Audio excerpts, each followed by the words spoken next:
अच्छा ज्यादा दूर नहीं है ना, और कच्चा सूखा दे रही हूँ, कुएं से जल खींचना है। वो भी नहीं होगा। नहीं होगा जी।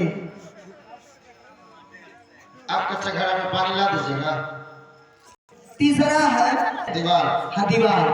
वो भी नहीं होगा। बालू का दीवार नहीं बनेगा, माने खाली बालू का दीवार, ईटा पत्थर मसाला वसाला नहीं बन पाएगा। छोड़िए, जाने दीजिए, इस सब बात की रही। कोई गजल, कोई शायरी, कोई कविता सुनाइए जो आपको अच्छा लगे, वही चीज हमें सुना दीजिए। ठीक है, आपको शायरी सुनाते हैं। शायरी सुनाइएगा। अच्छा, हमको शायरी बहुत पसंद है, सुनाइए। सर है जरा मुंह खोल के बोलेंगे तो क्या होगा। घूंघट नहीं लिया है, घूंघट नहीं लिया है। सर है जरा मुंह खोल के बतिया सुनाओगे तो क्या होगा। क्षमा क्षम बिछुआ बाजे, क्षमा क्षम पायल बाजे, हाँ जरा घूंघट के पर्दे से निभाओगे तो क्या होगा।